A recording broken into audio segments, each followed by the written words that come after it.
started several years ago in an effort to get the citizens of the town, for those who wanted to become more involved and more informed, a way to actually, in a formal way, introduce you to the faces, the practices, the various opportunities for citizens to serve, the various opportunities for interacting with the town government. The role I've been asked to play tonight has nothing to do with any of that. Be grateful I picked up the right set of notes tonight. This could have been a short lecture on the special and general theories of relativity presentation I gave this morning. And I'll be perfectly honest, I am not an expert on Ashland, in part because I'm a come here. I've only been here 30 years, so I'm still a newcomer. Much of the information that I have comes from this book, which you may have seen around. If you don't have it, it's a fun read. It's a history of the town written by one of our citizens, Rosie Shelf. Lots of fun pictures. You can see your neighbors from 20 years ago dancing in costume in the variety show. That's all in this book. But I want to talk a little bit about what Ashland has been, what Ashland is, and how it got to be where we are today. And the story of Ashland really begins back in the early part of the 19th century, before Ashland was even here, with the rise of this wonderful new invention called the railroad. You may have heard of it. In fact, we've been talking about railroads a lot in the last several months in the town of Ashland. But in 1834, the Richmond, Fredericksburg, and Potomac Railroad, RF&P, had this wonderful idea that they wanted to connect the people of Richmond with the river boats on the Potomac. Believe it or not, that's part of where Ashland comes from.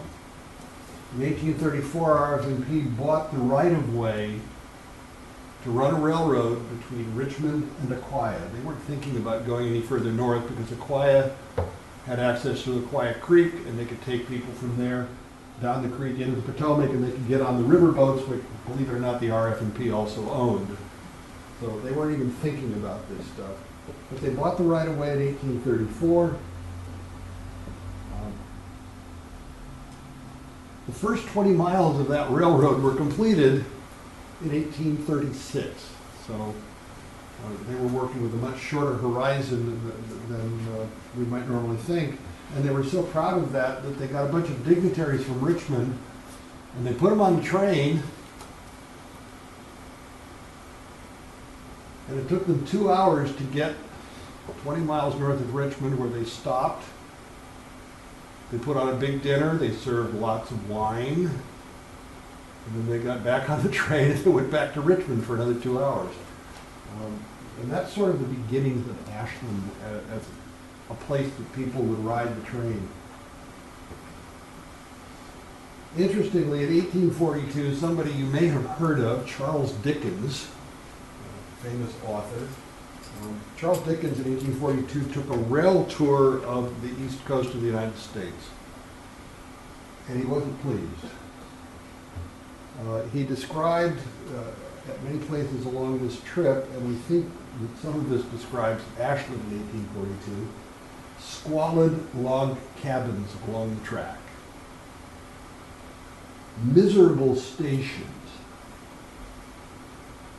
a wild wood yard where they cut the trees that they then chopped up and put in the trains as fuel. We think he was describing a facility. Can you hear me if I walk the other side, or is this all? You can go the other side. Okay. We think he was describing at least in part, something that was just south of what is now Ash Cake Road, which came to be known as Adams Shanty. Mr. Adams was the first station master in Ashland. And Adams Shanty was squalid log cabins, miserable station, and a wood yard. But subsequently it became known for what was here, which was a swamp. And another name for a swamp is a pine slash. and it became known as Slash Cottage. Interestingly, RF&P decided that the swamp would be a great place to put a resort. In fact, there's some notations that, how many of you have ever heard of passenger pigeons? Okay. Used to be so numerous that when a flock of them took off, it would blot out the sun. And Slash Cottage was one of the famous places along the East Coast where you could go and shoot passenger pigeons. Passenger pigeons are now extinct because of places like Ashland, where Slash Cottage, where it was so easy to shoot them all. The resort really took off in the 1850s. RF&P mostly capitalized the thing. And one of the reasons they did that is because all the executives for RF&P lived in Richmond, and in the absence of air conditioning, Richmond was not a very pleasant place to spend your summer. So you get out of the city, you come up to Slash Cottage. There was a hotel, there was a casino, there was a race course. Anyone want to guess where the race course was? Race course. Right down the tracks from where we are now. You want to guess where the casino was? It's that on the spot that is now Duncan Memorial United Methodist Church. I'm not sure that they know that. There was some conflict, not open conflict, but there was a little tension between the people who lived here, quiet rural site, and all the people who came out from Richmond to sort of make noise and blow off steam. But one thing they had in common was respect for Henry Clay, who had grown up in the Pine Slash. So in 1855, they changed the name from Slash Cottage to Ashland, which was the name of Henry Clay's mansion, not in Virginia, but in Kentucky. The resort had mineral springs. Randolph-Macon College would love to figure out where those springs are. It would be a source of water they could tap for watering their lawns without having to pay the county for it. There was, as I say, mineral springs, the hotel, the race course, the casino, and it was really, really taking off. And in 1858, they incorporated with a charter from the Commonwealth of Virginia. They became a town. And the charter enumerated the authorities of the town. They could do everything that towns could do. They could levy taxes. They had an elected town council of 7 members. They were elected every year. We elect for 4-year terms now, and we have staggered terms, so the town elections every 2 years, but we used to elect every year. 7-member town council. The town council would elect their own mayor. The citizens would elect a sergeant. That was the police force. A sergeant. Sergeant had the authority to arrest people, to enforce the laws of Virginia, to enforce the laws of the town. The council's elected mayor had all the authority of a justice of the peace, which means that for a long, long time in Ashland, if you were arrested for anything, you were dragged into court before the mayor. Did you see in the Times-Dispatch a couple years ago when they were celebrating the 150th anniversary of the Civil War, they were running newspaper clippings from the Civil War time, and they were talking about people who had been to the mayor's court and, disorderly conduct and drunken in public and all the wonderful details that show up in the newspaper. So that was the town government. Citizens elected to serve on town council. The council selects the mayor. The mayor has a lot more authority than our current mayor has. They elected the sheriff. If you want to be the sheriff, convince everybody to vote for you, you can be the sheriff for the next year. And then in the 1860s, there was what some people have referred to as the recent unpleasantness. Shortly before the Civil War broke out, there was a major encampment of Virginia militias in Ashland. It was called Camp Robinson. And it wasn't so much an encampment of Militias, as it was a big excuse for a party. There were formal balls, there was lots of celebration, and then the war broke out. Some of the citizens of Ashland formed their own militia company. They were called the Ashland Grays. They participated in several battles. Ashland was inundated with refugees from Richmond. People somehow thought that the Yankees would come down from the north and they would bypass this little place and go straight to Richmond, so they left Richmond to come to Ashland. And again, you saw some of that in those newspaper clippings that they quoted in Times-Dispatch. People were talking about the difficulty of finding rooms, and when they found rooms, there was a difficulty of finding money. And then when they found money because they could pay for the room, and the difficulty in finding food. The town was never captured. It never changed hands during the Civil War, but it was raided several times. There's a record of the Union cavalry raiding the town in 1863. There were some skirmishes in the vicinity of Ashland in 1864 associated with the Battle of Cold Harbor. If you go over to the cemetery, now the name immediately escapes me, it's just past the Shiloh Baptist Cemetery. Woodlawn, yeah. If you go over there and walk around, you'll find some headstones from the time of the Civil War. I'm a parishioner at St. James the Less, and we have a silver paten that at least the oral tradition of the church tells us that was used by an Episcopal priest to administer communion to both Union and Confederate soldiers who were dying on the battlefield. We don't know if that was true. Somebody you may have heard of at the time, Brigadier General George Armstrong Custer, actually wandered the streets of Ashland. His contingent was in town, and he was apparently very popular. Apparently he liked to hand out candy to the kids.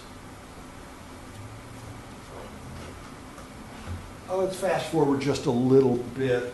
Much of what we would now call the business district was destroyed in 1893. It was a big fire. Every community had to have the Great Fire. The Great Fire of 1893 was the Great Fire of Ashland.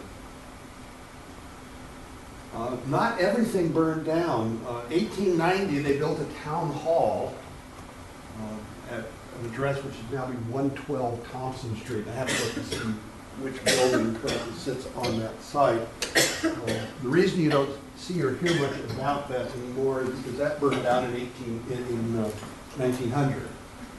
So they then had to go ahead and build a new town hall, which ultimately was this facility here, which was originally built to house the court, the jail, and the fire department. Sometime you have to take them on a tour to show them the jail. Back in the town offices, they've taken the doors off the cells, but the cells are still there. And where our planning office currently occupies used to be the garage base for the fire department. This used to house the court.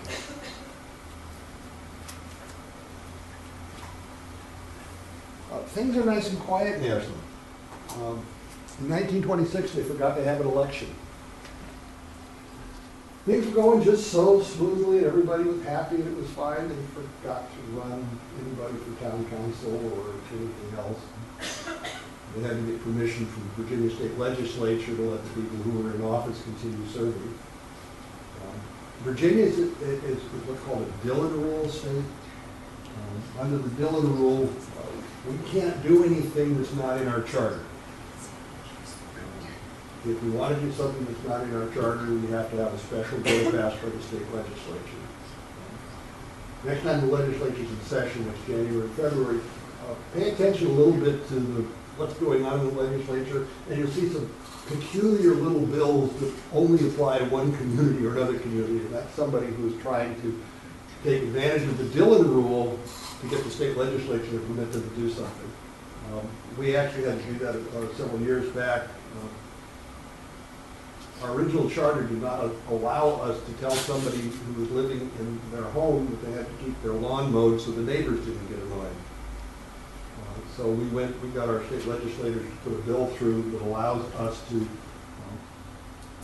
let's say your grass is now 3 feet tall and small children from the neighborhood are getting lost in your yard. We could now tell you, that you have 2 weeks to get that grass cut, or we will come and cut it, we'll send you a bill for it. That took a special bill in the state legislature. Let's see. Another small highlight, 1929, the town sergeant was murdered under mysterious circumstances. They found his body, they don't know who killed him. There were rumors that he had been killed with his own gun. Those rumors circulated sufficiently that they got a court order, they dug up Sergeant Sneeman's body, and they did an autopsy. They knew he had been shot, but they'd never really done an autopsy, and they did an autopsy on the body, and he had been killed with steel-jacketed slugs, and his gun only had lead bullets in it, so somebody else killed him. Speculation that he caught some moonshiners doing some moonshining, or interrupted something that they didn't want interrupted. So Sergeant Sneeman, he is the only Ashland police officer in the history of the town to ever be killed in the line of duty. If you go over to the police station, there's a small memorial to Sergeant Sneeman, and every spring when we have Peace Officers Memorial Week, our Ashland police will have a small ceremony at that site, and his family will come back for that. And, his family still lives in Ashland, or some of his family.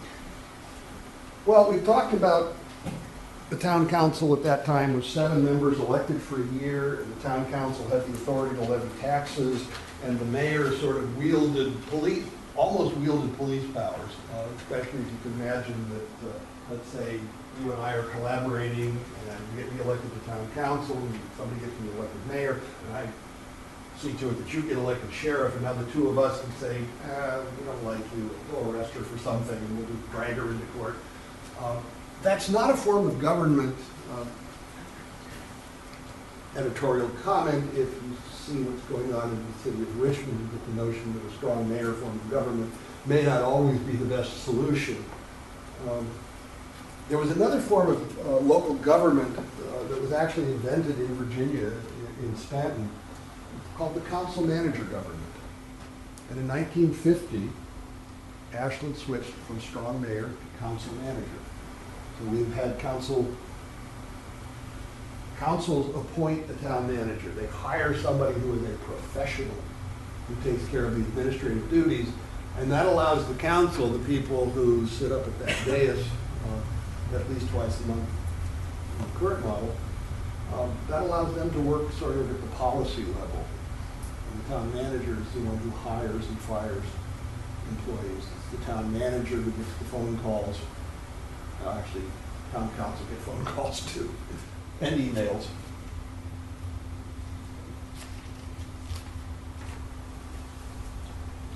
Under that form of local government, because we have a professional town manager, who is leaving us in a few weeks, and we will hire another professional town manager. In the interim, Josh Farrell will be our interim town manager. One of the nice things, if you've got a good town manager, you've got a good community. If you've got a good community, you get a good town manager. And we've had the current town manager for 13 years. Under his management and under the guidance of town council since he has been here, town of Ashland is debt-free. We have absolutely superb people in all the senior positions, all the department heads. We have, under the environment that's been set up by that town manager, without interference from the town council. As a member of council now and in the 2 previous years when I was serving as the mayor, I cannot go up to a town employee and give instructions and say, Joe, you got to do this. The town manager is the one who tells the town staff what to do. The town council sets the direction for the town manager's management. And it has worked out very well for the town of Ashland. We have been incredibly stable. We've had, what, 3 town managers in the last 30 years? Something like that. Charles has been here for 13. By the way, there's going to be a big send-off party for him at the theater on the 20th. Come and see it. I'm told there will be a farewell reunion of the God-fearing snake handlers as part of that celebration. Ashland's a special place. It's so special. We have trademarked calling ourselves the center of the universe. What makes us the center of the universe? Well, in part, what makes us the center of the universe is anybody can claim to be the center because it looks the same from everywhere. Take that, my professional opinion as an astronomer.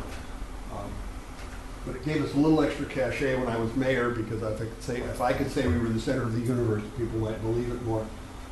But Dick Gillis, who some of you may remember, was the mayor of Ashland from 1977 through 1989. Dick actually came to Ashland as a student at Randolph-Macon College. He just never left. He just fell in love with the place. And he was a larger-than-life personality. And he wore a larger-than-life cowboy hat all the time. Nice Stetson. But he was your prototypical small-town mayor who's always pushing the town's interests. And he went to a lecture at Randolph-Macon College where an outside speaker was speaking on cosmology and talking about the universe and said the universe has no center, or just as easily any place can claim to be the center. And Dick raised his hand and said, does that mean that Ashland could be the center? Yes. From that day forward, Dick started pushing Ashland as the center of the universe. Do you all know our theme? Are you going to make me learn the theme song? Do you all know the official town song? Let's try this. We won't sing it, but let's see if you know the words. Ashland, Ashland, Center of the universe. Center of the universe. When that song was originally written, that was for not the lyrics. The original lyrics, it was Ashland, Ashland, heart of the universe. But from the time Dick called it the center, they actually even rewrote, they had to add an extra note. The center of the universe. And we have been the center of the universe ever since. And the fact that you're here tells me that you have as much in your heart for the town of Ashland as the people who have been calling it the center of the universe forever.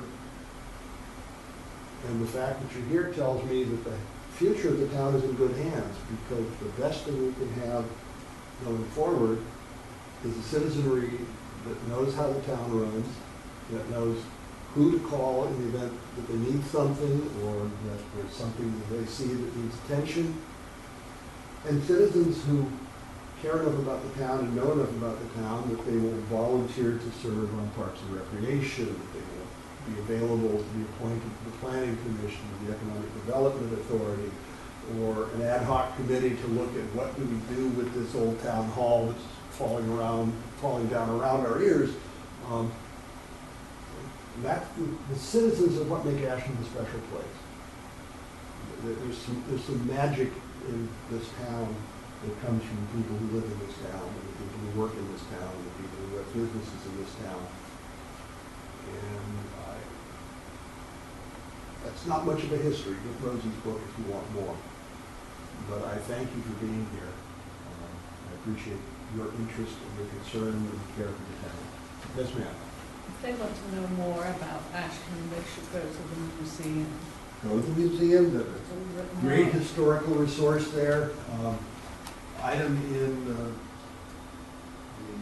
Herald Progress just today, the lithograph.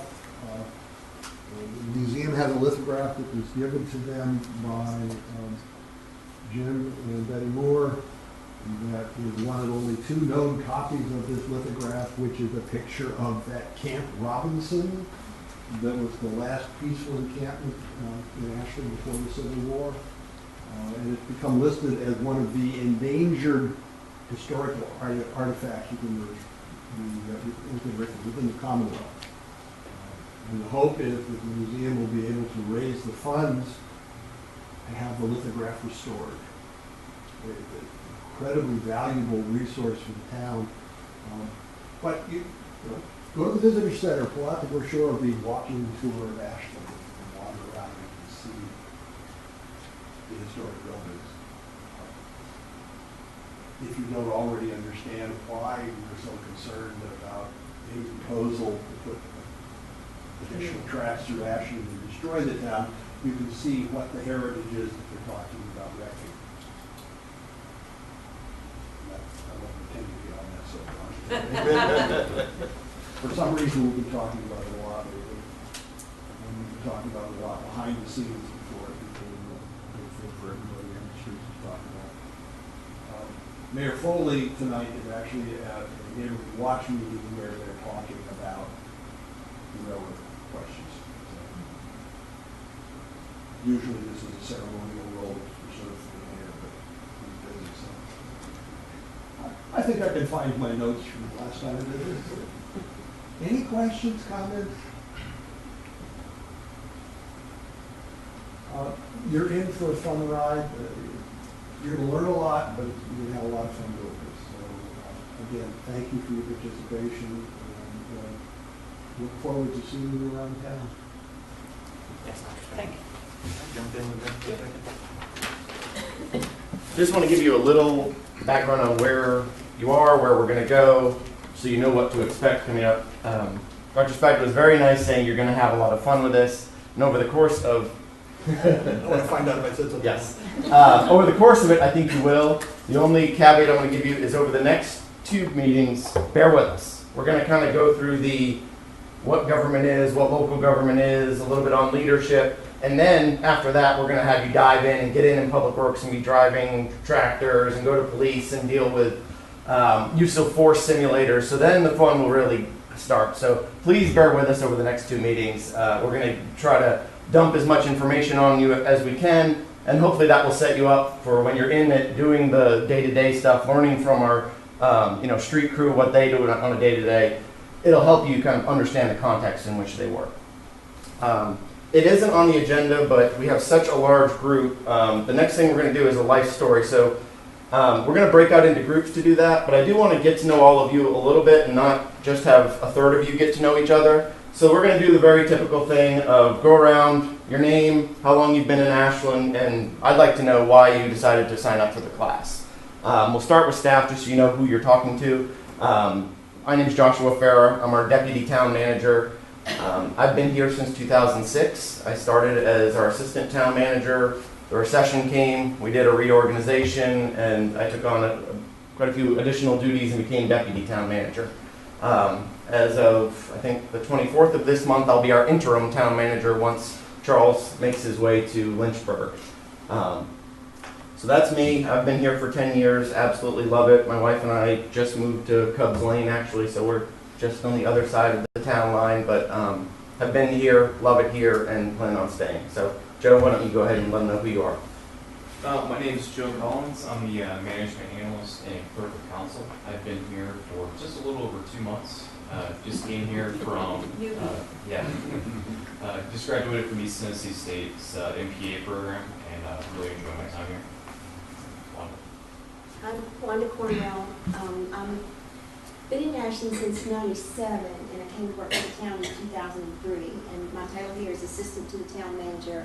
And under that umbrella, I do the purchasing for the town, HR for the town, tourism, and special events. So I'll talk to you a number of times through this whole thing, all the time. I don't work for the town. My name is Janet Thorne, and I have been in the town for 11 plus years. I run the senior apartment community. I'll give my pitch there. Behind Martin's, we do a low-income federal tax credit property for seniors there, so come see us. And about 5 years ago, I decided that it was time for me to live in the town that I loved working in so much. So I bought a home off of New Street, a couple doors down from one.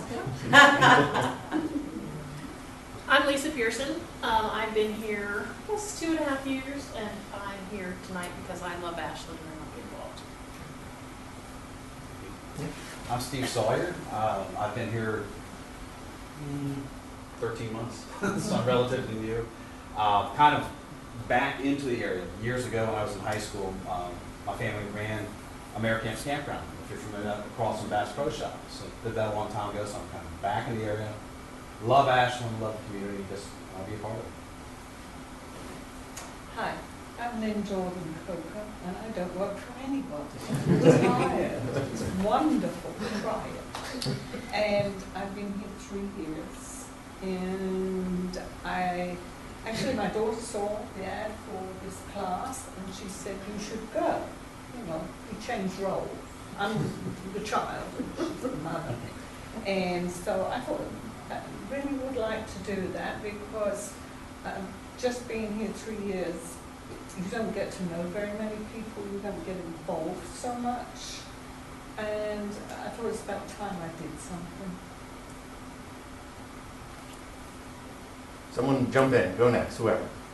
I'm Melissa Vaughn. I grew up in Boswell, up in Hanover, for 48 years, and I've been in Ashland for 20, and I live up on Hanover Avenue, and my ancestors were here way back, so my whole family's been here for many generations, as long as we can see. So I'm just continuing the tradition again. And I'm here because Circles Ashland, I'm on the board of Circles Ashland of the Big View Resource Team, and we're looking at 2 possible social kind of enterprises, housing and workforce initiatives, and so I'm here to just learn more about the county and that way. Michael Wilkin, I first came to Ashland in 1989 with Patrick Henry, and kind of been in and out since, but my family and I just moved back and been near the college, and just came to be involved and learn how the town works. I'm Joey Carter. I've been here about 23 years. I live in, just like you do, right outside of Ashland and Cloverdale. I'm Suzanne Allen. I've lived in Slash Cottage for about 12 years and then decided to downsize and move to the other side of the college. Got involved, I just moved here in November, got involved due to a zoning issue on North Bacon Terrace. And going through the process of the new development that's going to end up on Haley Court. So it was suggested that I come and learn more about how it operates, because I had a sense of frustration still coming to the meetings, not knowing what to do. But I really am interested now in getting involved in the town of Ashland. Semi-retired. I'm Anthony Dowling, and I'm president of the AARP Hanover chapter here in Ashland. I've been here 4 years. I believe that the more you learn, the better off you are, and the more there is to learn. I am retired, but no, there is no time. So, other than that, I guess that's it. I'm Sharon McKenna Chidsey, in business. I'm McKenna, personally I'm Chidsey. Sometimes people stick it together with 3 of who I really am. I like to be with Joe when they fight at the time. But we lived here, I think it was in 91. We owned a house on Virginia Street. We owned the old Hughes drugstore, which we had a new B&B, and if you haven't heard that, I push for that. We have a couple rental properties in the area. We really do love Ashland, and my husband's getting ready to retire, and he said, well, we're ready to move, and after I listed all the things that, we love about Ashland, oh, guess we're not going anywhere. You're right. Okay. So, that's it. I'm taking a class because Nora told me to. How many can raise your hand for that? Nora told me to. Or Nora. Hi, I'm Annette Ardler, and I've lived in Ashland for a little over 20 years now. I'm in insurance, and so now I have a job that I work from home, which is nice, so that I can be more involved with Ashland as well. But most of the people that I know are because of all the years that I participate with the variety shows, so I wanted to do something a little different, get to know a different side of Ashland, so I figured this would be a really good way to do it. It's one of the best sides of Ashland. It is. I'm Courtney Rowe. I've been in Ashland just over a year, and really just wanted to find a way to get a little more involved and PA some kind of an interest already. I'm Scott Rowe, from Mary, if you can guess. Like I said, I've been here over a year. Moved up here when I got a job working at Stonewall Jackson Middle School, so I've been working there. And I'm a civics teacher, or was a civics teacher for 4 years in ancient world history before that. So I took notes during Dr. Spagnol's presentation and look forward to the next 2 days, or next 2 classes, because that's kind of my thing. So I just want to get involved. My name's Kelly Merrill, and I've lived in Ashland for 5 years. I'm on the faculty at Randolph-Macon, and I involve my students in community work. You've heard of service learning. I get students involved in their area and then reflect back on the course material. And part of what I do is involve them in Ashland challenges, issues. Through them I end up learning more about Ashland, so I thought I should probably learn firsthand. And so that's kind of my professional reason. And then my personal reason is I just live here and want to be more involved in my community anyway. My kids are finally old enough that they're not extremely dependent anymore, so I can have a life. So I would like to be involved.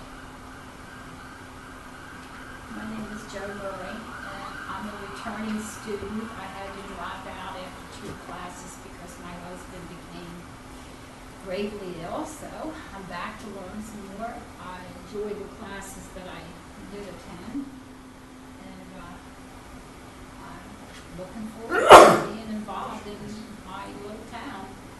Glad to have you. I'm Judy Marston, and we moved here about a little over a year ago. We actually aren't in the town, aren't in the town of Ashland. We're about a mile past Cubs Lane, we're over and on Ashland. And let's see, I live in Ashland and I also work in Ashland. I work for the school board office over here on Hanover County Public Schools. So I'm in Ashland all the time. And I thought that it would be a good thing to learn more about Ashland. And I'm also on the Economic Development Authority, which is how I heard about it. So. And I'm Gary Marston, and I'm here because Judy made me come. No, we just want to find out more about the town and how it works and meet some of the folks and just get involved. That's why we're here. Awesome. Sounds like we have a great group. You all have very big shoes to fill. Previous classes, there's only been 2 of them. We already have a council member. Ms. Kathy Abbott has graduated from the Citizens Leadership Academy to council. We have some Economic Development Authority members who have come through. So if you're interested, there are definitely opportunities to continue pursuing engagement with the community. We hope this is really beneficial for you. And I will say, from the very beginning, jump in. Don't feel like you just have to listen to us drone on, or if we use acronyms that you don't understand, interrupt us. This is in no way a formal presentation. We want it to be as interactive as it can be based on the information. Are you ready for the next exercise? Yeah. I think we can do this any number of ways. I was thinking we'd bring tables, but let's not do that. Let's, if we can, maybe split up into 3 groups. This next exercise works a little bit better in groups. Maybe one over here, in a back group. And we'll put, do you know how to do this one? No, I'm cutting out. No, you're cutting out. Okay, so I'll give general instructions. Each of you have a pad of paper and hopefully a writing utensil of some sort. What you're going to do is split your paper in half and draw one picture that represents something from your childhood. Yes, I'm a horrible drawer too, so don't worry about that. You're not going to be judged on the quality of the art. And then another picture that somehow represents you and what you kind of think of yourself. So do that. You're each going to have, let's say, 5 to 10 minutes to do that, and you're going to report out to your group, having to show the group your picture, and then explain the story behind your picture. So this is a get-to-know-you exercise. Don't worry about your art. We will participate with you. This is, since we have a big group, we really need to get to know each other and want to make it so that eventually you guys are not just classmates, but hopefully friends and community members. So let's go through this exercise. We won't report out to the big group because we have such a large group of people, but if you could form those groups, that'd be great. And the 2 pictures again? Childhood, something that represents your childhood that you can tell a story about. Second one, just something that represents you that you can tell a story about. Okay? Heavy words instead of a picture. Art is art. You do what you need and you see fit. I'm a rule follower, can you tell? I am. Does anyone need a notepad? Notepads? Anyone? Do we have formed groups? You know who you're going to be with? No? Do it. You got one, Josh? I'll just use a piece of paper. Are you going to be the back group, Joe? Yeah. Okay. Great. You don't want to draw a story? Draw a picture? I'm gonna pass them. Okay. You know what I'm going to draw? I know what you're going to, I think I know what you're going to draw for your child. Yeah. It walks like a duck, quacks like a duck. Yep. It must be a duck. You heard it. All right. Good night, y'all have fun. I want nothing more success.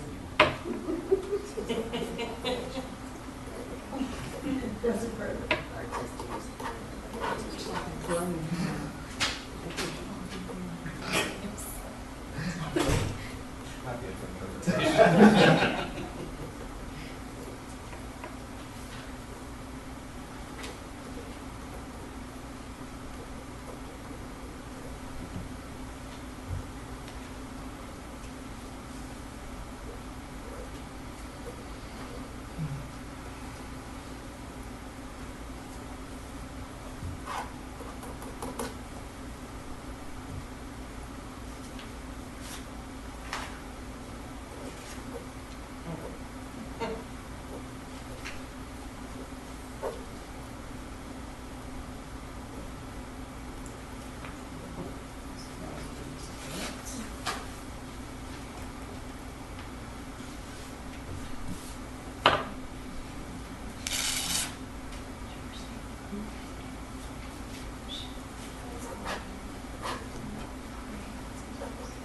The second picture is what we think of ourselves as like a Something that could be used to represent yourself. Just a representation. Your life, your family. Gotcha. Be open to interpretation. I don't want to set too many rules on it.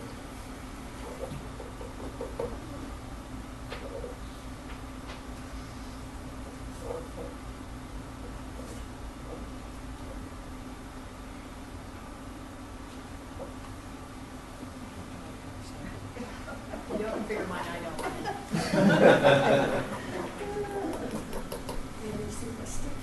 I know. That's why I got stick figures. I have words. Oh. Words for us or? Words for me. You're cheating. No, because you don't know what they mean.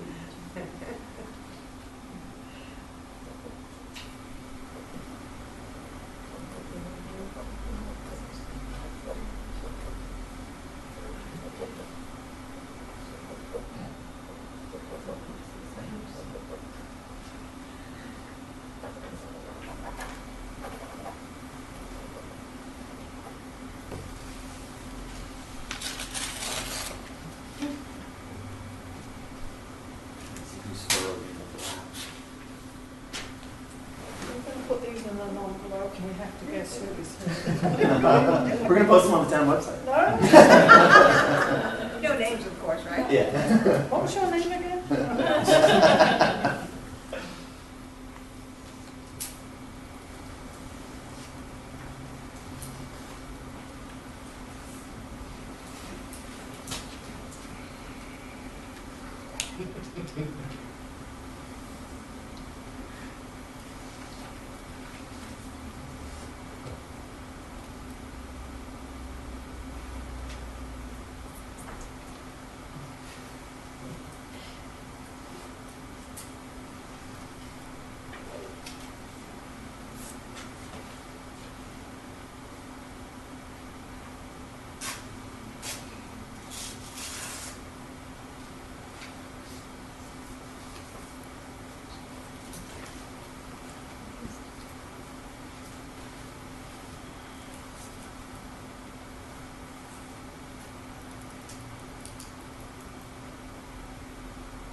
It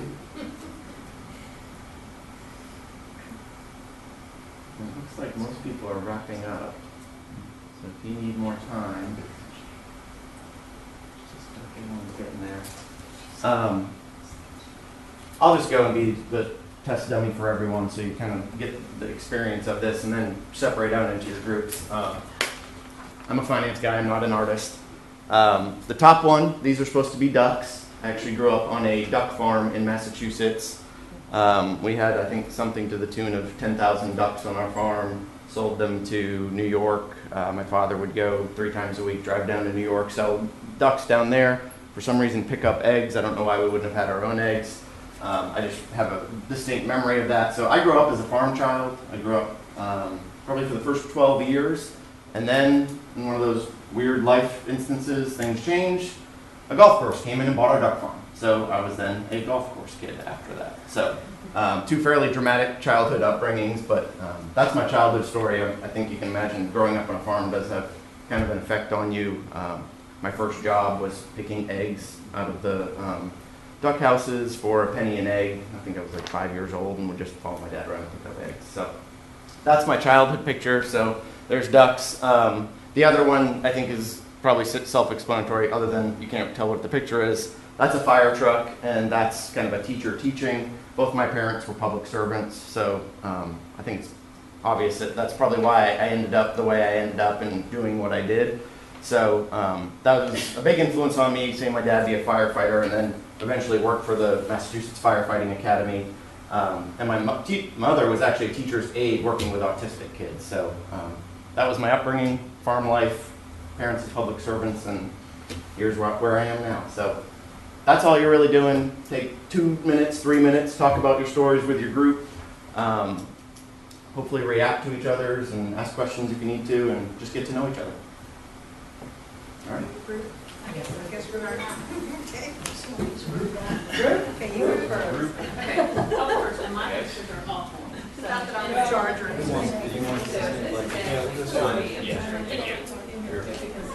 parents were military, and I was trained to use, because it was just like food, so that's why I was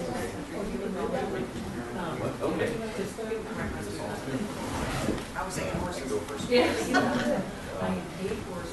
My first one is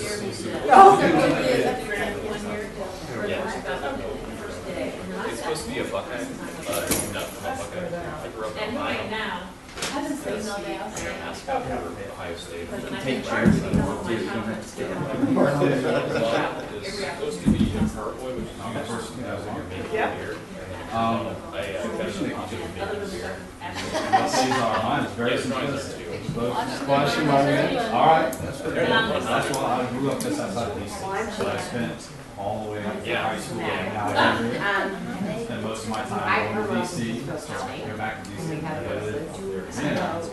But I love fishing. I'm here actually going up Right, you want there. So that's the first part of my life. Fishing? Oh, no, that's a good one. Mine is Steve. I So, grew up on a brings me farm to as well. who I am In a now, little place called and Crowsville. Mimi. That's a dollar bill. He's I'm a grandma. Charles Collins To Lynchburg. Emery Grace Bruner. You Me got and money my pit. main You character. got money pit right. No, close. This is kind of describes where I am right now. This grandma, County. At the I'm moment, has state 3 daughters. that is the house. And the bottom And is where I'm we one of Remember the Baby Michael? Mommy of Emery Grace. The house I bought, I don't know what I call it the money. I bike, but fish. we live out in the house, and they have a long driveway. It's 23. And how it is. By traction. Oh, It's yeah. like there's a driveway. Turn and around, it's like. I'm Really? really. Replace the sewer system within 3 months of living there, and then Not something the else weather. goes on, something else. Love the place, but it's kind of all consuming. Do you do the work yourself? A lot of it, yeah. I actually was in construction. Yeah, so unfortunately. Very good. Yeah. So sometimes it's good, sometimes it's bad. So are you up in the house? Steve. And the reason, I guess this is special, I'm Michael. It was terrific. And so in my childhood, I used to I had a friend tell me about it, his grandma. Which I thought was pretty cool. It's It's been in 1903. 40 years since Can't have it. I went, you know, we lived in, so I came in with your dad, it's fine. It's fine. I used to have my sister and So we did a lot of I was things. streaking, we sang and we read And then now I am proud father to Stu, soon to be one-year-old son. I also would like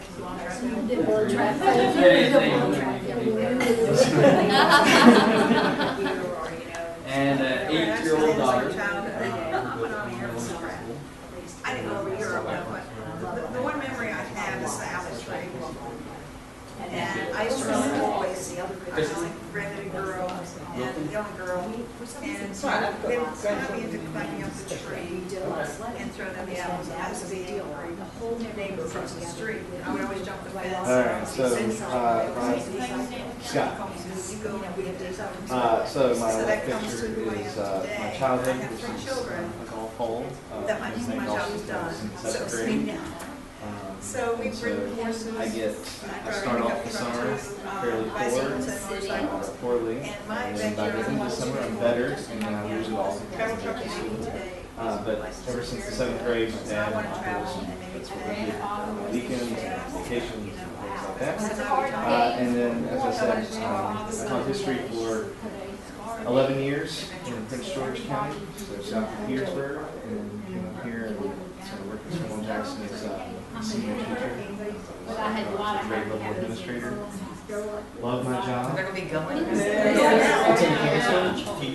the middle school at Cleveland Lee Davis High School.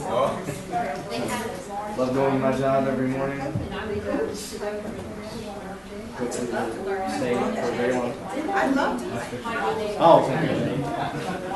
Okay, it's kind of hard to get, it's kind of stupid. I'm Melissa, it's a river. I grew up on the Newfound in South Anna, and I spent all my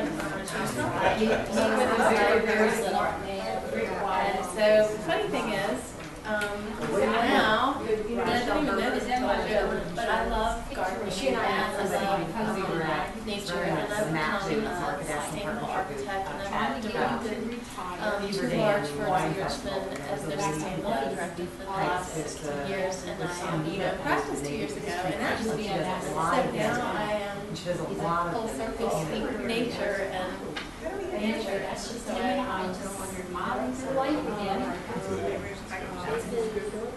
Michelle can't find it. My intern. Yes.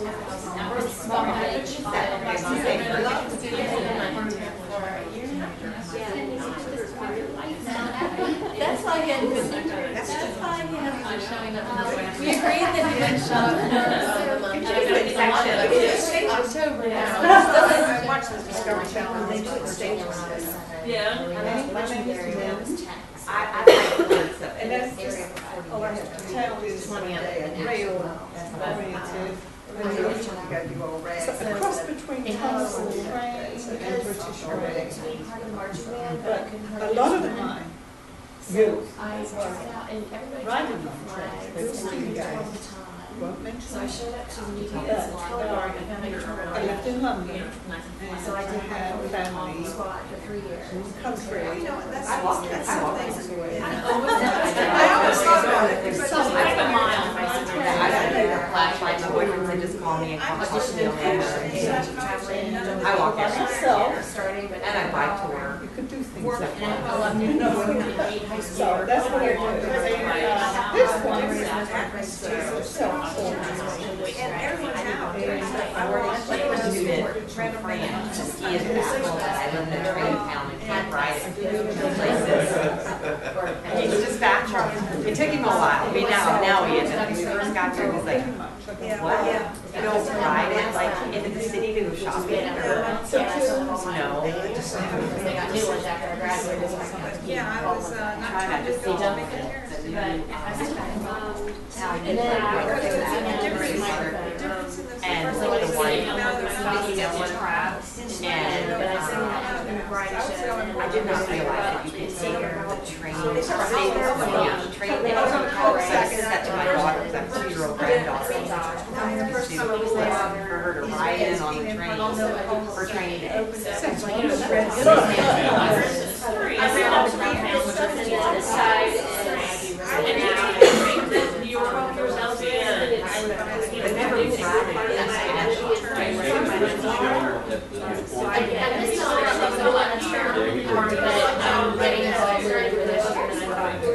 I just saw that I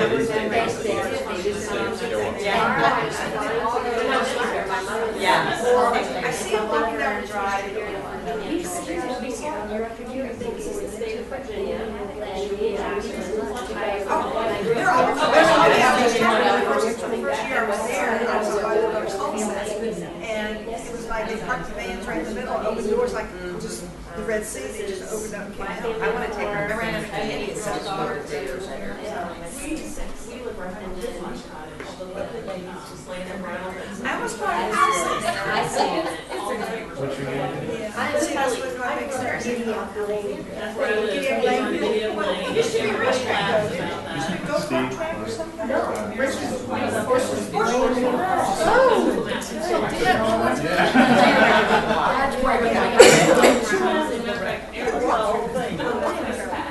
Except for one they removed the fence up, so you can't go back. No, they're still.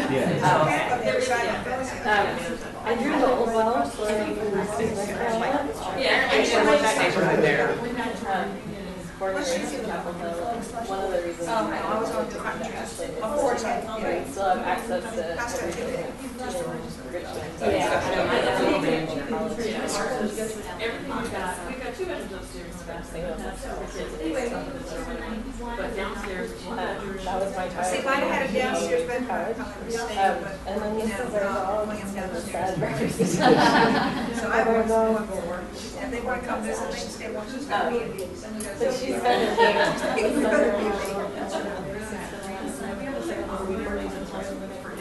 She loves her yard and so she had to come by. I'll have to get in touch with Jason or hikers. We have a hiking group around here that hikes Ashland and walks around.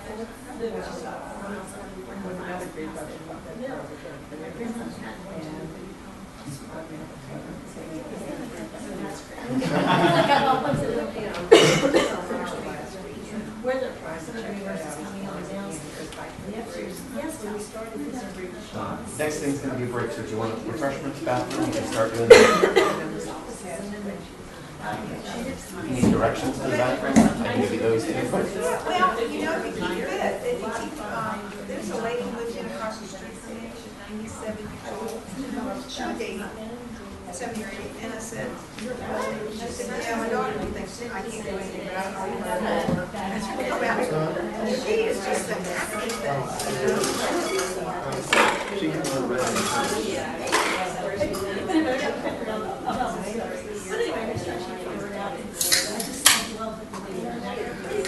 No remorse.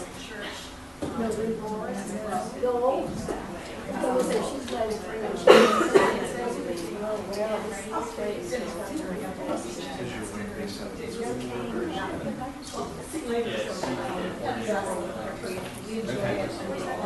You can mention you had recovery. Yeah, she just started there.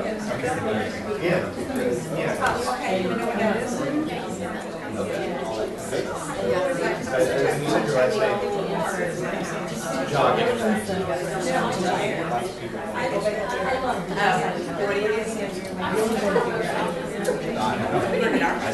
But I never.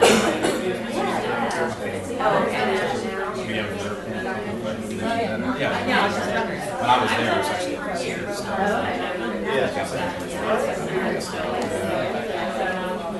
So now, did you go to the museum?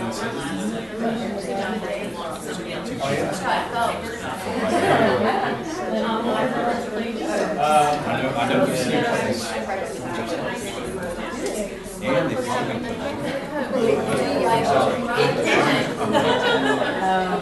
yeah, it's one of those deals.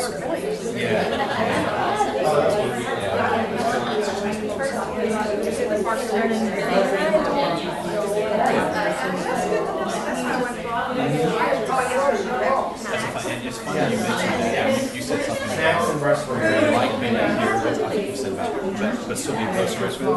And you always have a bottle of water. Came up here. We used to live in Lakeside. Actually, I went here to this dinner to Canada. And so the family's place up there, 25 minutes to the Secret Service. You know, and it's exactly the same. I could mail, I could to mail something from the lady. I text about Tennessee and some of the sites. To get it. And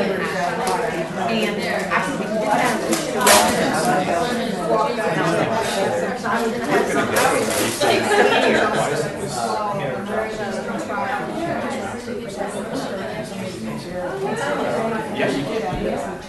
Yeah.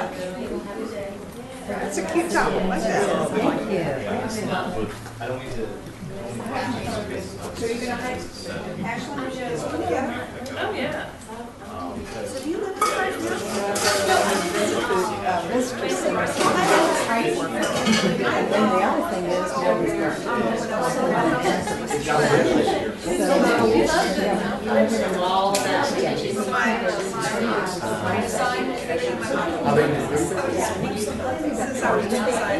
Caboose would be good.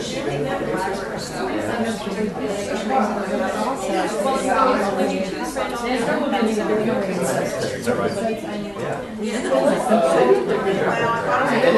Yeah, I wondered. And I'm like, we would drive it. It's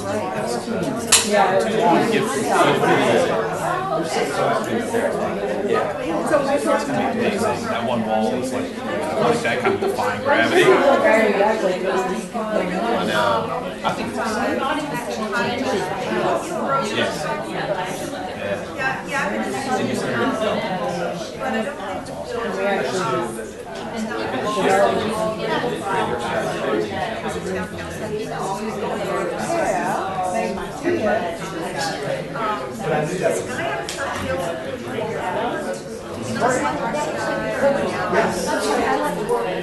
Snacks, drinks, drinks, all the above right now. thank you very much.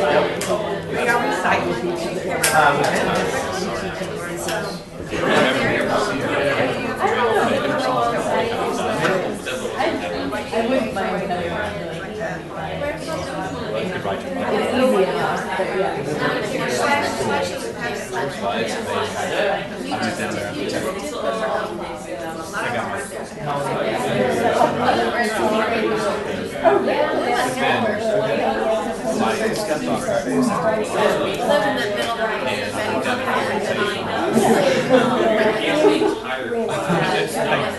I remember when the student common was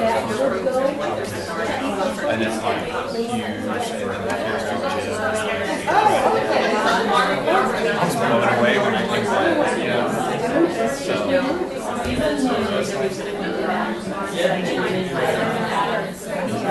Now is your sense for snacks and time.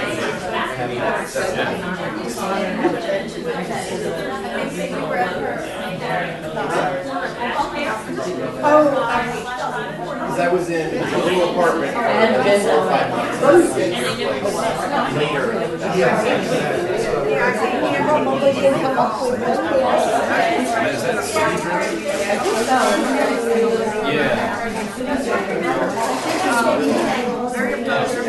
Fun time with that.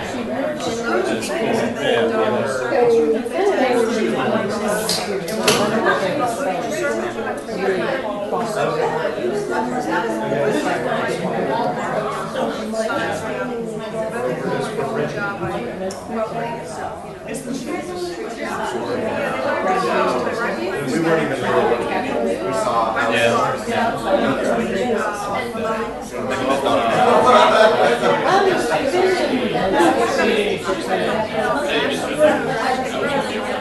I've heard him a couple times. It's always slow. He's a very good singer. I wasn't sure what it was. I'm like, young guy, you know. Yeah, absolutely. Yeah, why did that? The lady at the table wants to speak.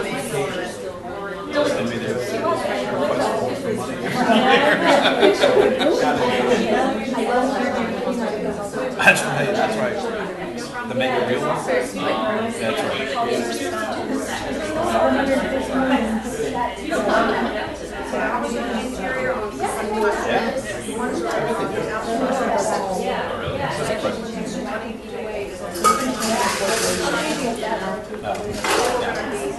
right. Yeah. You don't tell everybody. So now that's part of your, you're gonna be a big part of that Well, we're the campaign. ones that have to process all of it. Yeah.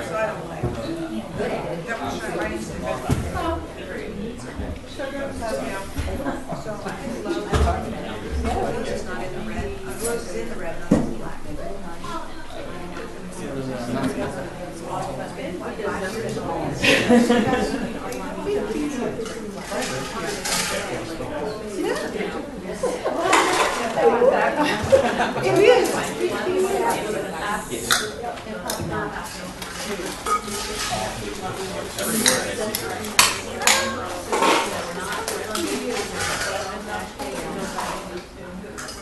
That's probably your land's Is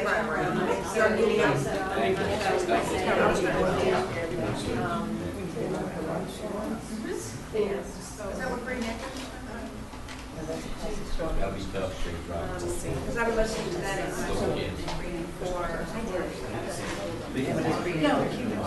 down here on the other side of the town, right? Right there. Oh, yes. It's on the right hand side by Chapman, Victoria's back there. But you volunteered. I said, oh, no,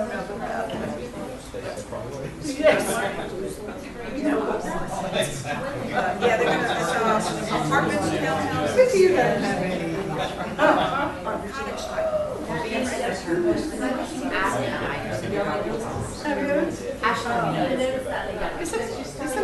have to quality 55-year-olds and older. Even though, you know, I just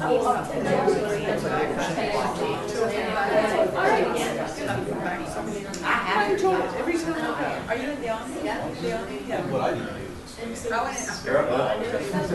Yeah, I went in there to look. That's my great. I went in there and I pretended I was. Yeah, you know, I said, what about bringing my motorcycle? That's funny. I was too young for that. Yeah, well, actually, but they don't do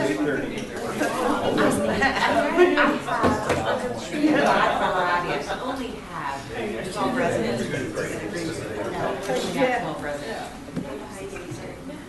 Everybody ready? But I would fit right in there. Well, you know why you recognize me. I do meals on wheels. Actually, going down to, when I'm a relief driver for them, mainly they send me out to do that. Sorry. No problem. Introvert. Okay, I'll start off, this presentation will primarily just be an overview of what you should expect throughout the 9 classes. I'm going to start off with a question, ask, how would you guys define leadership? Someone who takes charge. Okay. Someone with the ability to lead. Someone with the ability to not only lead, but to get other people involved. Someone who delegates well. Yes, that's it. Setting an example. Someone who listens well. Your hand up. Everybody is a leader.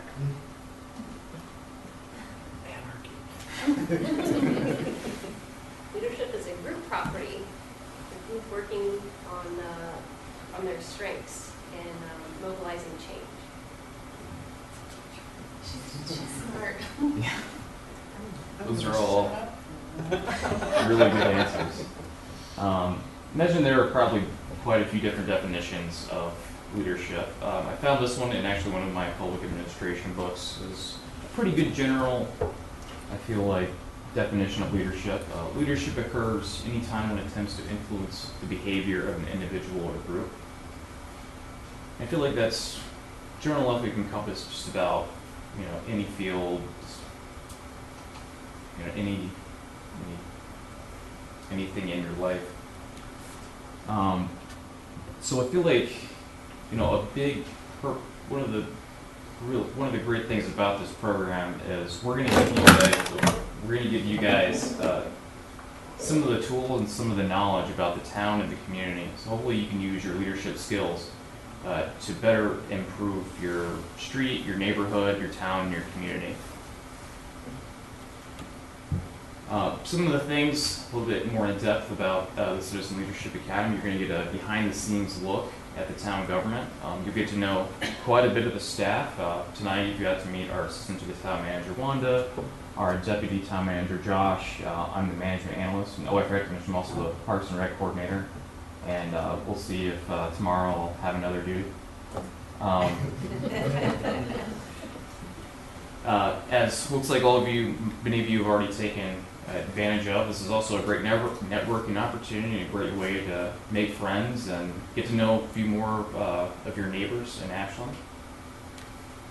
It's also a great way to come and share informed ideas, not only ideas about ways you can improve the community and the town, but also if you see something going wrong, if you see something maybe wrong in the town, or you have an idea that maybe something that could improve the town, we want to know that. We're actually, as public servants, our job is literally serving all of you and other citizens of Ashland. So it's a lot easier for us to find out if there's a pothole somewhere or if there's a wind down or something if you tell us.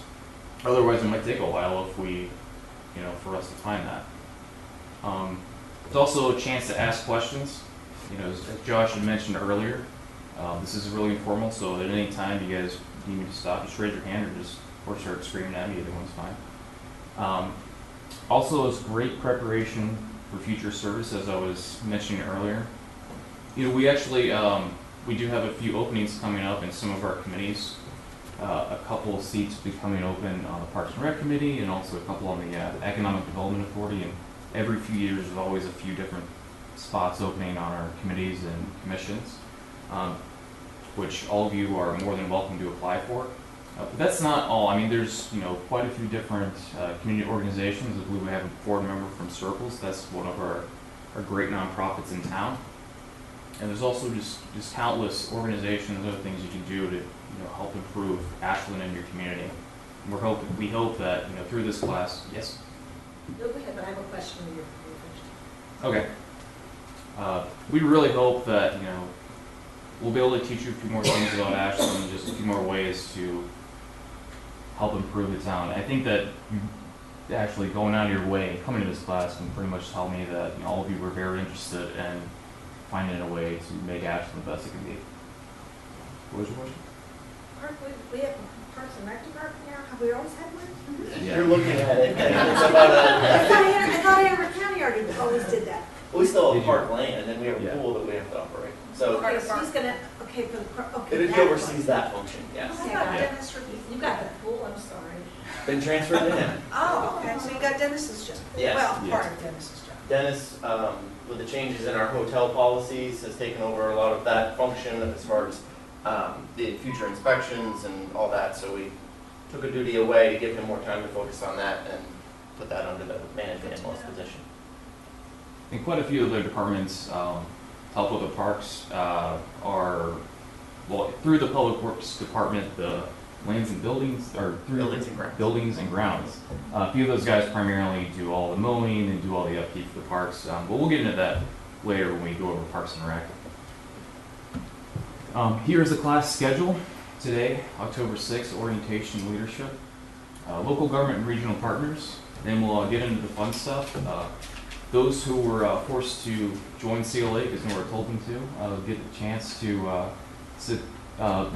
go through her entire class. We'll also have our senior planner, Dennis, who's our zoning officer, will be doing that, and also our business retention and expansion officer, Joe Topham, will be there. Purchasing, HR, and organizational development. That'll be Wanda, who was here earlier, Josh, and myself. Public safety, which from what I've heard from previous classes has been the CLA participants' favorite class.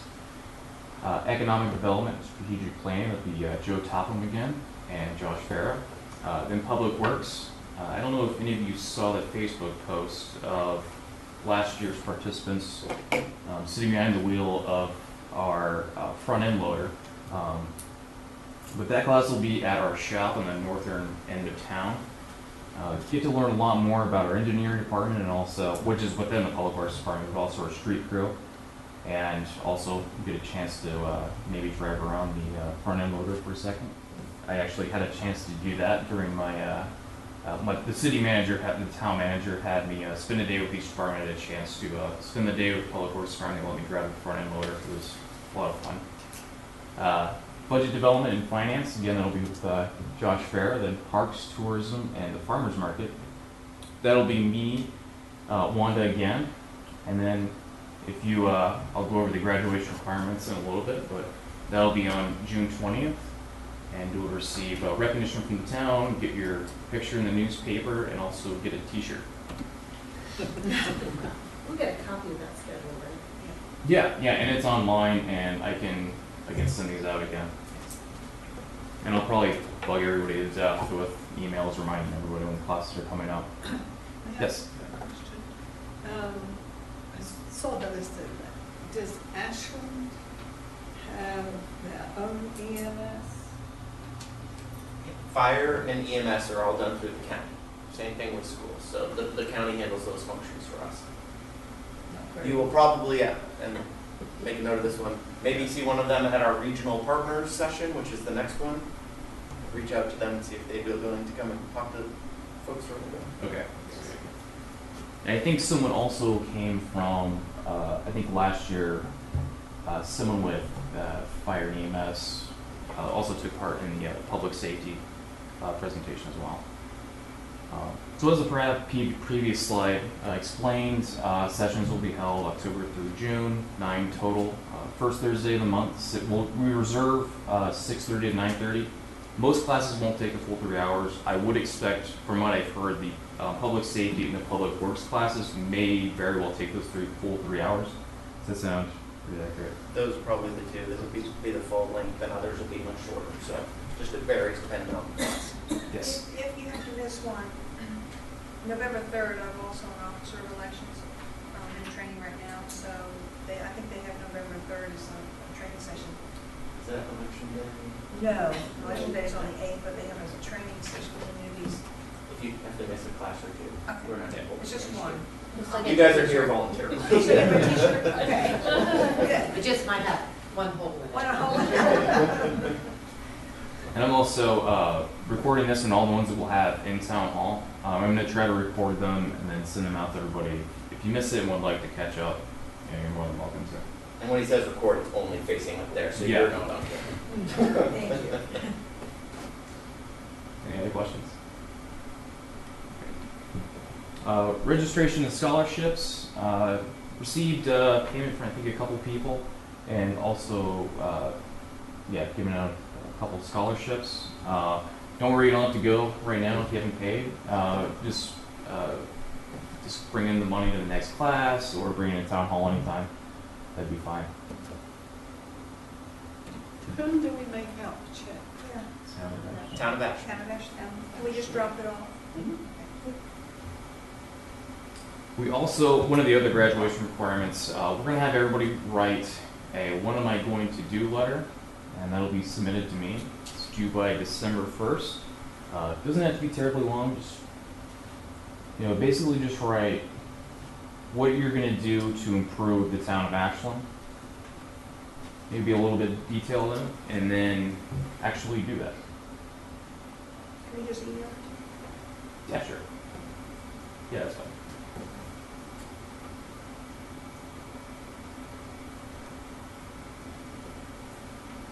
Feel free to email that to me or bring it in a hard copy. December 1st, I believe that's our 3rd class.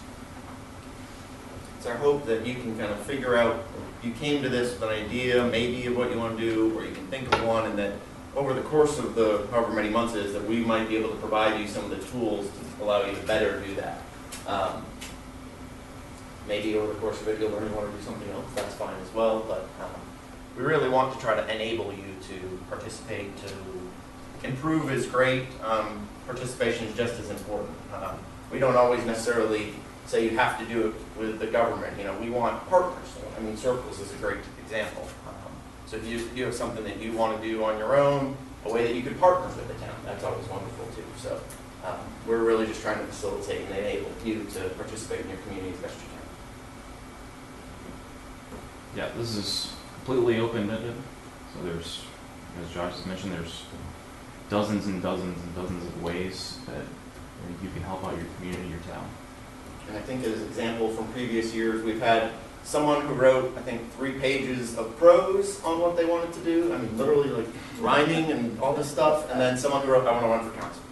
All are perfectly acceptable and all deserve an A. So do whatever you feel appropriate. Graduation, as we mentioned, session will be held at the June 20th council meeting. Town council will actually give a little presentation, receive a certificate of achievement, a press release, and an Ashland t-shirt. Here's my contact information. Phone number.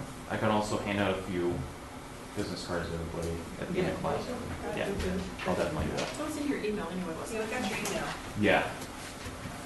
I think Now it's, that I know your parks and recs, I'll be talking to you. Yeah, I have some ideas for that too. Well, Dennis and I are working on something in a problem area, so I think I'm taking care of it, but we'll see.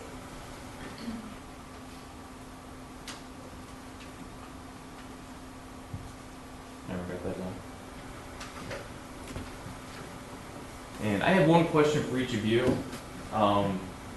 This is the first time I've done this, and I had some advice from our town manager, deputy town manager, of how to market it. It looks like we did all right. We had pretty much the number we were hoping for. I'm just curious, how did everybody hear about the Citizen Leadership Academy? A direct email from Nora. A direct email from Nora and involved in the planning commission. Okay. Zoning hearings. I get the town email, was it a couple weeks, once a month or every couple weeks, I don't know. Facebook. Yeah, Facebook. Comp plan. Officer Chip Watts had told me about it earlier, but I was up here for another reason when Mr. Collins here very nicely approached me. And I'm here because he approached me. Any other methods? I had heard about the last session, and saw some pictures of it and recognized people in it and just made a mental note. And the next one comes up, I'm going. Did folks say the Facebook already? Yeah. So sounds like we have to keep doing everything Yeah. we're doing. Yeah. And give Nora more email Yes. addresses. Yeah. Any more questions for us? We got one more section left, right? Yep. Okay. And we'll have a little time for questions after that too. Now we're going to get a little bit into, I wouldn't say theory, but an interesting way. I think the theory of what we do really directly comes into how the practice of what we do. So that plays into that article that we sent you. I hope you had a chance to look at it. If not, it's not that big of a deal. We'll go over it, I think, enough to, oh no. Is that as dark up there? Shoot. May I just turn I get lights one. on? I won't blame you if you fall asleep for this. Okay. Oh, that's okay. So we're going to go over a little bit, kind of my summary of public versus private sector decision making. That'll play into the values that you saw play out in the Boyle article. And I think this is a really good basis for, you'll understand a little bit about the decision making on the bigger issues, and we'll even do a few examples of things going on in town right now that'll let you see how they play out. You'll get a really good in-depth view of the day-to-day operations of the town over the next few months, and hopefully the two combined, when we come back and do a little bit of a leadership training at the end, you'll really see how the values and the decision making inform the day-to-day operation. So this is kind of the base for all of that as we go forward. So very simple, the private sector, the general motivation, it's not a good thing, it's not a bad thing, it's a profit motive. That's what the private sector is trying to do. Public sector, I'm going to make the argument, and I think the Boyle article does too, is more of a values-based decision making. There are certain values that play out in any issue that comes before a council, a state government. And I hope the examples we give a little bit later will show you how that actually works. You saw in the Boyle article the four 4 values of community, prosperity, and equality. Community, prosperity, equality, and liberty play out. John Nalbandian is, for lack of a better word, kind of a public administration guru. He's a professor at the University of Kansas, and he gives a similar presentation, and the values he puts up there are very, very similar, but are the ones that we're going to use throughout this part of the presentation of representation. So people want to feel like they have some say in what's going on and that their voice was heard. Efficiency, professionalism. You can't just do this. You have to try to do it in some effective manner, in an efficient manner. Social equity, you're going to hear a lot about that in the news. Trying to make sure things are fair. Is everyone treated the same? Does everyone feel like they're getting equal treatment? And then individual rights.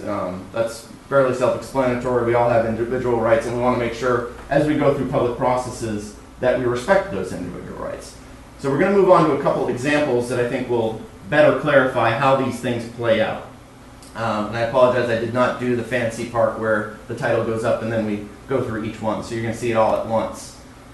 We'll start with a simple example. We're going to change a speed limit on a certain road. We just did this on the street behind us that way. I won't necessarily say that the values played out in this way, but these are kind of a theoretical way of how the values that could play out. So you want to change the speed limit.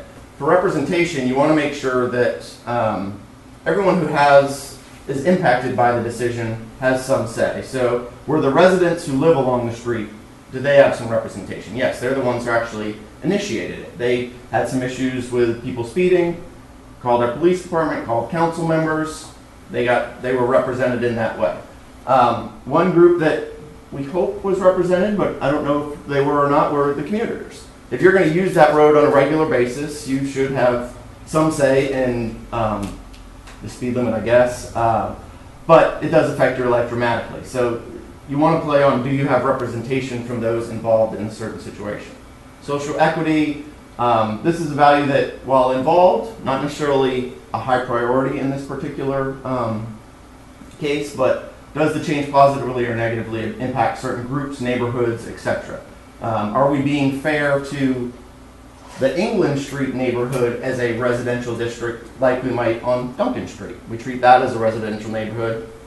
Are we treating them the same? So that did play out a little bit. That was one of council's major considerations, is even though that's a thoroughfare and it's meant an arterial, it's meant to get people from A to B, it's also a residential street, and that's way heavy on council's decision to change the speed limit. Individual rights of people to safely enjoy their property. You buy a home on that street, you obviously have a desire that that would be a safe place for you to live. Rights of commuters to get to and from work. You have to facilitate that, but there's a balance. There's a balance of the safety that's involved with them getting to work. And then efficiency. I mean, that one's fairly simple. The purpose of the roads is get to A to B. So when we think of efficiency, generally think of efficiency where staff comes in. That's kind of the staff role in a lot of this. So, we did go out there and we did not speed traps, but data gathering, where you put the little tubes down and gather speed data over time. That was the residents' primary concern. That's our first step anytime someone says, let's change the speed limit. We don't just go and say, should we do this? We gather data. And then obviously, roads are engineered in certain ways. Roads are made a certain width because they're meant to have a certain speed traveled on them. If they're narrower, typically they're supposed to be a little bit slower. So all those things play into the efficiency argument here. Ultimately, the speed data did not warrant a change. The engineering did not warrant a change. Council, in the battle of these values and when considering these values, took the safety issue, where it was representation and social equity, and placed a little bit higher emphasis on that than the efficiency part of it. So what we're going to get to as you start looking at these examples of values, there's no one right one. They're always going to have some competing nature to them. If you're going to want more social equity, you might lose a little bit of individual rights. That's okay. That's how this thing works. Ultimately, and you'll see on the last slide, the goal is to try to maximize all of them to the greatest extent. You can never get pure individual rights and pure social equity. It's going to be a balancing act. So that one's a fairly simple one. We'll move to a little bit more testy one, and then we'll get to the big one that you've all been reading about in the newspaper, and at least my take on how the values are playing out or have played out. This one, an interesting one, I think. We're hiring a new town manager. There's going to be, council's got a lot of decisions to make in who they want to hire, how they want to hire them. So you'll see these values play out once again. Representation, a lot of people have to be represented. The needs of whoever this new manager is. What's the environment that they're going to want to work in? What input does the community get? Do you as citizens get to come tell council who you want to hire? Or is it more, do you get to tell them the type of person that you might want them to hire? And then staff. We're the ones that actually work with this person 90% of the day. What input does staff get on that? So representation will be a really important part of the process when council decides on the process and who they hire as town manager. Social equity. Are there steps being taken to encourage a diverse applicant pool? Does council consider the needs of all parts of the community in their decision to hire a particular candidate? We want to make sure that it's a fair process. We've, in fact, hired a consultant to do the process for us, and that is the primary number one objective. She has a lot of things on her plate, but the primary objective is to make sure it is a completely fair process and that there's no advantage gained by any particular candidate. Individual rights. An interesting one is there's a residency requirement within the town. The town manager has to live within the corporate limits of the town of Ashland. That limits that person's individual rights. You know, they have to buy property, and that limits their ability to buy property.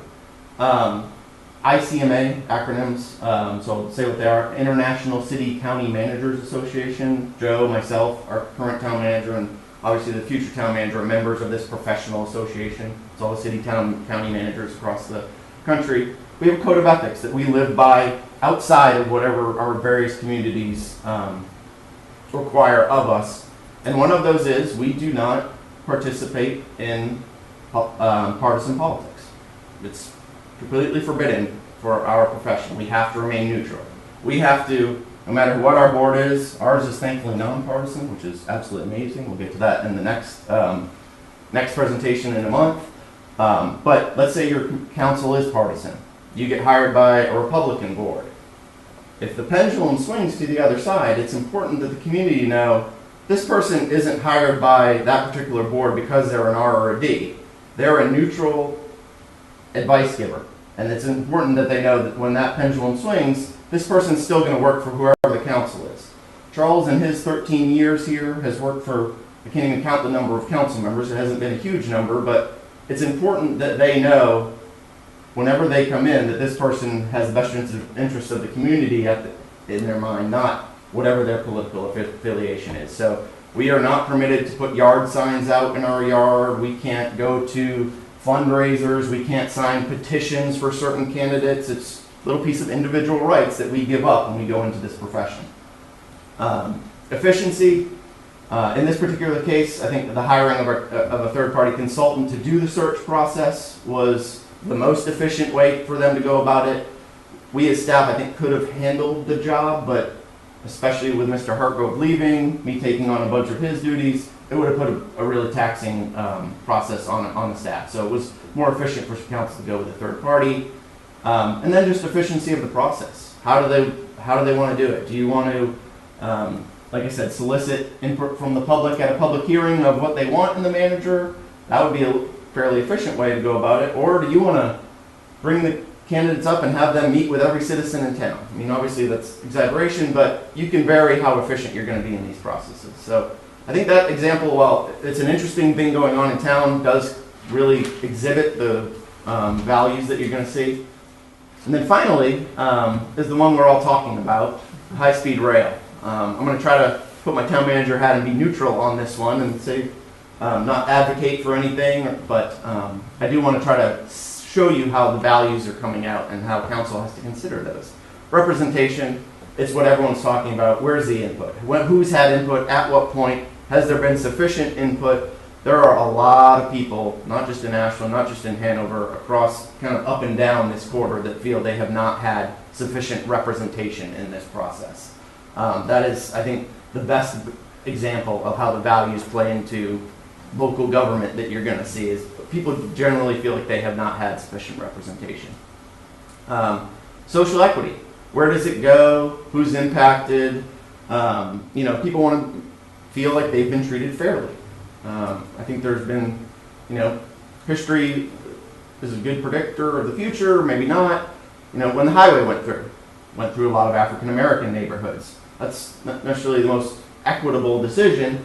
And I think that's where people are very worried about, does it go through town, does it go through the county? In more urban areas like Richmond, you're going to see it impact certain neighborhoods, especially Fredericksburg, the same thing. So it's just a matter of what groups are being impacted, and are they being given the opportunity to participate, or are they being treated fairly? Individual rights, the simple one comes down to property rights. Ultimately, if this is going to go through your property, you're going to be impacted, your individual rights are being impacted. That one's pretty easy to understand. Efficiency, this is where I'm going to not argue the DRPT case, because that would probably get me fired pretty quickly. But there is the question of this giant project going from, you know, the north to the south, not just in Ashland, but kind of across our country. What's the real process that you do get efficient, meaningful input? That's not an easy thing to do. Holding public hearings up and down the coast, that might be a good quantity of input, but is it good quality of input? So I don't have the right answer of what the most efficient way to get meaningful input on that project would have been. I do slightly sympathize with the fact that that's hard. They should have done a better job about it, no doubt in our mind. But that is a very difficult thing to do. So how do you do it in an efficient way that this doesn't take an additional 20 years beyond the 20 years it's already taken? So I think this one, as controversial as it is, really speaks to those values being played out on a day-to-day basis. Ultimately, there's going to be some balance that people are going to have to come to. You know, and ultimately the town council isn't the decision maker in this case. In this case, it's a state board that is the decision maker, and they're going to have to balance. Do they feel like the various communities up and down the coast have gotten sufficient representation? Are they treating the various communities fairly? Are they okay with impacting people's property rights? And then have they done a good job, or an efficient job, or an inefficient job getting that input and moving this process through? So I think you get the gist of what I'm trying to say. Just summary, like we've already said, these are present in any decision. And I encourage you to watch the next council meeting. If there's any zoning issue, if there's anything that comes up, they play out. If you keep them in the back of your mind, they do play out inevitably in any decision that goes before council. No one value is more important than the other. We all come from different places. We may value different values at different times, a little higher than others, but ultimately they're all really important. And it's not on the slide, but from experience, what I can tell you is when a council or a staff ignores one of them, that's when the community starts an uproar. If you ignore one of these, you're going to hear about it, and rightfully so. These are values that are kind of universally held and people have an expectation of. So that's often what I fall back to, is when we get a lot of people talking about something, there's obviously a missing point here, and we can kind of go back and say, we screwed up there. That we missed, that these people have individual rights and we kind of trampled on them a little bit, or we didn't get enough representation. So it's always a nice grounding effect to kind of go back and be able to say, that's where we missed it. Values are competing. I think you can see that. You know, you want to be efficient, you're not going to get as much representation. Those things are going to kind of be on a pendulum a little bit. Like I said, the goal should be to maximize all four values. That's not an easy thing. I don't say it because they're my bosses. Being on a board, being on the state board that's going to have to make that decision is incredibly difficult. There are a lot of competing interests, and it is not an easy thing to do. So I hope this gives you a little bit of background. You'll see this. You can kind of keep that in your mind when the elected officials are making decisions. I hope when our senior staff are making decisions that we've kind of drilled this down far enough that they understand these pieces. You'll then get to move on and see the day-to-day operations, and hopefully at the end of this whole process we'll bring you all back at one of your last meetings and try to reconnect it, or at least remind you that you saw this slide 9 months from now. So that's the end of the presentation. I know that's kind of not complex, but not your we pick up leaves kind of discussion. So happy to take questions. Happy to have you tell me I'm completely incorrect and that you don't believe a word I just said. or I'm happy to send you home if you're looking to get home. But I do look forward to the conversation with you. I am a firm believer that you'll see this play out, and as you watch local government especially, I look forward to working with you over the next few months. I have a question Go ahead. on the values, you know, because I'm just in the infant stage of learning of Sure. working with the zoning commission. Is there like a percentage points or weights and measures on, like, the town manager? When you go to send out someone to recruit, do they put a measure to experience or things like that, you know? I'm thinking of Petersburg. Sure. They had someone up there, and the people of Petersburg protested against that person, and they got it rejected because they didn't feel that was a sufficient or the right person for the job. Is that what might happen here? I mean, does the people have that much input? That one, every community is different and does things dramatically different. We're all local governments. You can even have towns that do things dramatically different. Our council has gone through the process with this consultant, and they've had individual conversations with them, kind of, I would imagine, I wasn't part of them, expressing their values and what they want to see in the town manager. Staff has had conversations with the consultant. I know at our meeting Tuesday, council asked the consultant to come up with some kind of public input process to this. So that will be coming down the road, where hopefully you may come and say, I want someone who, you know, has experience in economic development, but you're also expressing your values through that. So we do that. I think we do a fairly good job of it. There's no weight of, you know, whatever it may be. That's going to be ultimately a fit decision, I would say, most likely. Petersburg, my heart goes out to them. That is a really, really difficult situation. I'm not going to go through the how they got there, but the situation they're in now, no respected manager who doesn't have issues in their past is going to want to go to work there. So they're not going to get a cream of the crop applicant pool, which is unfortunate. It's going to be a really, I mean, the best case scenario in my mind for Petersburg is they get a retired city manager who is well respected, who wants to give back to the community or give back to the profession. That's their best bet, and in my mind, what they should be looking for. But anyone else worth their salt isn't going to want to go there because it's a cluster, and you're just walking into a horrible, horrible situation. And your best bet, the best thing you can do for them is get them back to normal. There's no doing innovative things to help the community. There's no dramatically improving quality of life. We got to get them back to base, and that's a really tough call. So. Any other questions? I think you will learn over the course of the next 9 months that we love talking about this stuff. So if you have questions, ask them. If we go too long, tell us. Raise your hand and say, can we finish this next time? Or can we finish this afterwards? We love what we do, and I think that will come out over the next few months. So. Will you email us this presentation? Yeah, actually, it's I can email it to you, and we also have it on our website. Oh, I can get it on the website. I can email everybody the link. Yeah, send me a link. One thing you will be getting from Joe, hopefully after every session, is a Survey Monkey. Just how did we do? What did you think of the parts? Things we can improve on. We in no way is this the same way we've done it the last 2 times. So we're always looking to tweak, improve, and get better. So be brutally honest with us, please. Anything else? Oh, fairly on time. I think we're 5 minutes over. Thanks, folks. Thank you. I was wondering, yeah, had definitely looked.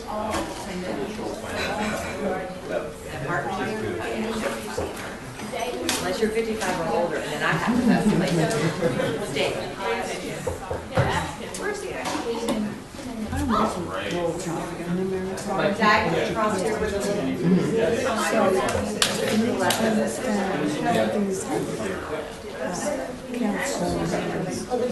They're sitting right there. I don't know. Okay, I can tell you. In America, there is no one system, so know that. Every community is different, every state does things fairly dramatically different. Our situation here is, we have five town charter that are going to be elected. They're elected at large, which means they don't represent a district, they don't represent a neighborhood, it's just the whole town votes for them. They do it because they want to give back to the community. They all have full-time jobs, they get paid maybe $100 a month to do this. It's a volunteer position. Like your Spags, says they elect the mayor amongst themselves, so there's no mayor as the figurehead, mayor being elected to make dramatic change. They elect it amongst themselves to just essentially be the figurehead of the meeting. Is what that motion does. They run on 4-year terms, and they do 3, and then 2, and then 3, and then 2 every 3 years. So you have 4 years. Qualifications: live in town, 18. I never got to know my mother. Be able to get the most votes. Do they campaign? They do. They do a little bit of campaigning. It's all very, in my time here, it's all been very civil. More of a, I just want to move things forward. No, I want to move things forward. You know, there's no personal attacks, which has been really nice. Not to say that that couldn't happen, but in my time here, it's been just slight disagreements on how to move forward. You know. So we've been very, very close. We have a very staff. We are incredibly supportive of town council. They trust us. We built that trust. What's that? The first and third Tuesday of each month. They are on Comcast Channel 17. That's fine. They're broadcast on the web. If you go to our website. I haven't taken a dance class in a few years. You don't have to make the trip up if you don't want to. The chairs are Bring the dog for a walk. There you go.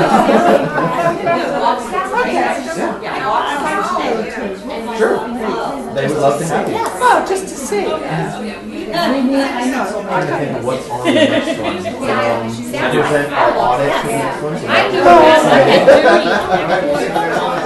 It'll be brief. It'll be very brief. I don't think there's too much coming on. Do you know any agenda items coming up for the next meeting? We're pretty fortunate. Not too much controversial happens. When it does, you'll know about it. You'll see it in the paper. You'll hear it from neighbors. Never Yeah, I lived on the tracks for a while too.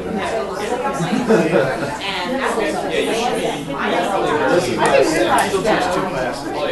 I pretend to live by this where I drive all the tracks and buildings, and I don't realize we're talking Yeah. See, I know, it didn't dawn on, I thought, what the hell? Exactly. And that's the, I don't want to sympathize with GRPT, but we're a blip on a giant federal program. So for us to have the influence we've had to this point is kind of remarkable. It may not have gone the way we want, but we're a blip on a very large program. Never even dawned on me. You moved outside of the town. Yeah. That was very telling. Didn't realize that till I saw that. I learned a couple things tonight. Good. I hope you continue to. See you later, Sharon. Hi, Janet. I had no idea. You didn't realize I was your neighbor? No. I got my house every day. I think I know I told you. You just must not remember because I guessed which house was yours and everything. I don't remember anything. Yeah. You should stop in. Do you know Did you me? stop it? I'm just rolling. Oh, I'm not here. I know. Oh, that's right. I'm supposed to call Dan on the way home so that he knows I'm safe.